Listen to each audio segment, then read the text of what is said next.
warahmatullahi wabarakatuh. Perkenalkan, nama saya Imam Wahyu Jati, peserta PKDP 2025, asal institusi Kampus Institut Agama Islam Ad-Nadwah Kuala Tungkal. Assalamualaikum warahmatullahi wabarakatuh. Waalaikumsalam warahmatullahi wabarakatuh. Selamat pagi semua. Baik, Pak. Apakah hari ini sudah sehat semua? Alhamdulillah. Oke, untuk memulai perkuliahan kita pada hari ini, saya akan mengabsen satu persatu mahasiswa yang ada di kelas. Amelia, Pak. Aini, Ada, Pak. Dewi Wulandari, Cecep Sulaiman, Ada, Pak. Yusnita, Ada, Pak. Nurhasana, Ada, Pak. Lasofilta, Izin, Mbak. MSI, Pak. Rindiani. Oke, alhamdulillah pada hari ini kita akan melanjutkan perkuliahan kita dengan mata kuliah. Apa mata kuliah kita hari ini? Etika profesi hukum. Etika profesi. Adapun tahu tujuan pembelajaran kita pada mata kuliah ini adalah yang pertama untuk memahami konsep dasar etika dan moral. Tujuan kedua adalah menjelaskan pentingnya etika dalam profesi hukum. Tujuan ketiga dari pembelajaran yang kita bahas ini adalah mengidentifikasi kode etik profesi hukum. Yang keempat, tujuannya adalah menganalisis kasus pelanggaran etika profesi hukum. Ada yang pernah bersentuhan langsung dengan gambar-gambar ini? Ini gambar apa nih?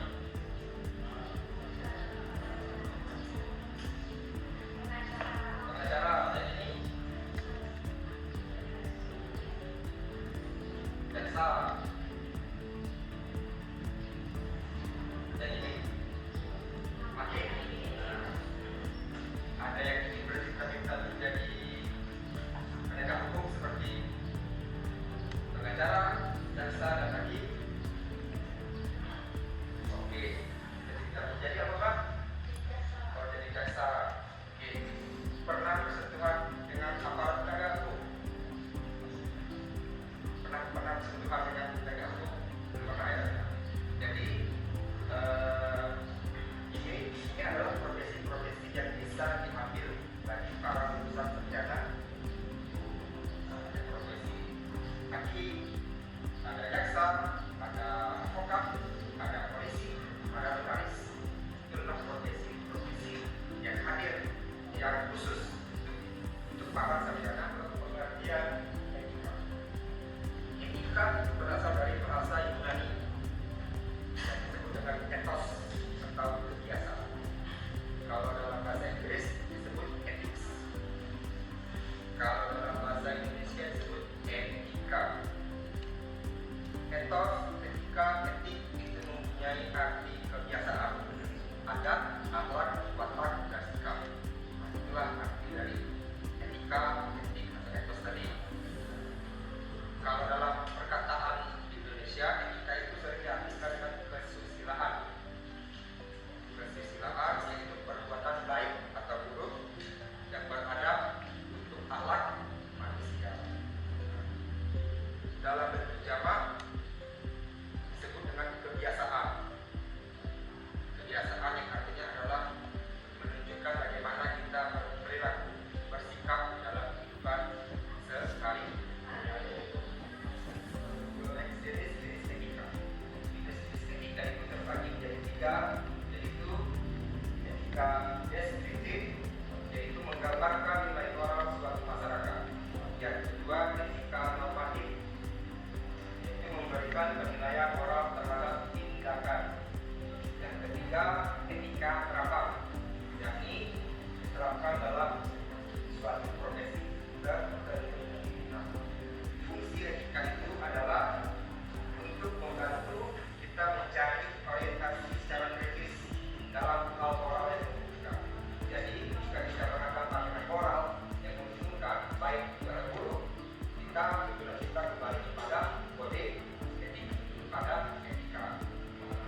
nilai-nilai moral, nilai-nilai etika, nilai-nilai susila, nilai asusila. Nilai moral yaitu nilai yang berlaku sehingga menunjukkan baik dan buruk suatu tindakan dengan tidak merugikan orang lain berdasarkan luar diri. Moral itu bersumber pada moral agama, adat istiadat, dan ideologi suatu bangsa. Etika itu adalah tuntunan kepatuhan dan kepantasan baik dan buruk, salah dan benar, merupakan pedoman beriman. Nah, jadi etika itu adalah tuntunan kepatuhan kita, bagaimana kita menjalankan sifat kita sehari-hari, bagaimana kita bersikap antara sesama, antara masyarakat, dan negara. Jadi kita diatur dalam sebuah kode etik. Dari diatur dalam sebuah kode etik, bagaimana dia bersikap dengan bertanggung jawab, bersikap dengan masyarakat, dan bersikap dengan negara. Selanjutnya bahwa dalam kode etik itu ada dari norma susila. Kesusilaan itu adalah aturan hidup yang baik. Kesusilaan yang menggambarkan perilaku seseorang di mana seseorang selalu menerapkan nilai-nilai yang dimana baik. Jadi nilai moral, etika, dan susila tadi merupakan dasar pembentukan dari sebuah kode etik. Bahan-bahan penyusunan kode etik tadi, kode etik notaris, kode etik jasa, itu terdiri dari moral, etika, dan kesusilaan. Untuk penegakan etika, penegakan pelanggaran etik, ada lembaga yang disebut dengan komite etik. Nah, komite etik ini adalah lembaga penegakan hukum dari pelanggaran etika yang dilakukan oleh profesi hukum. Namanya komite etik. Bermacam-macam nama komite etik. Kalau di notaris, namanya adalah majelis pengawas notaris. Sementara di kepolisian ada Kompolnas, Komisi Kepolisian Nasional. Ada lagi kejaksaan namanya Komja. Itu adalah lembaga-lembaga komite etik yang hadir untuk mengawasi para profesi hukum. Ketika profesi hukum tadi melanggar pelanggaran, kita dapat melaporkannya kepada komite etik tadi. Misalkan notaris melakukan pelanggaran, dapat kita melaporkannya ke majelis pengawas notaris.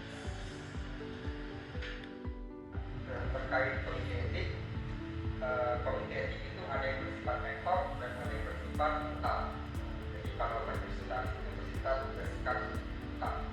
Lanjut kita ke tantangan profesi hukum. Tantangan yang dapat yang ada di dalam profesi hukum itu adanya intervensi politik. Yang kedua, tekanan publik dan media. Yang ketiga, ketimpangan akses keadilan.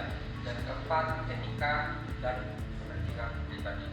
Terkadang aparat penegak hukum, profesi hukum, hakim, jaksa, polisian itu dalam menegakkan aturan mendapati sebuah intervensi politik.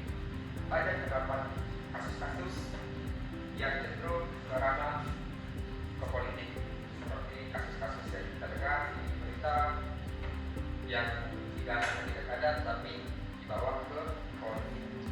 Yang kedua, tekanan publik dan media.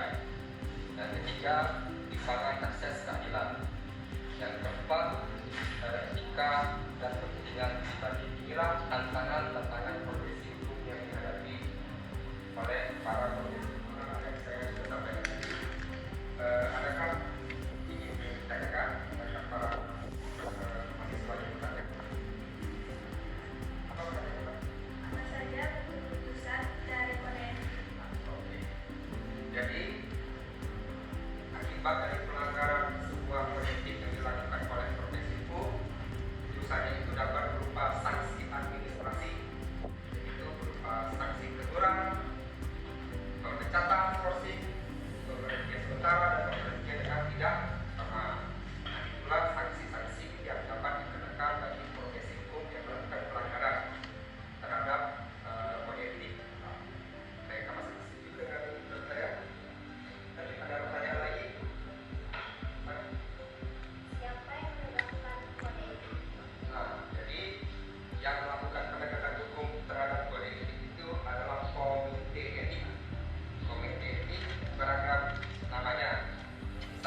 dilakukan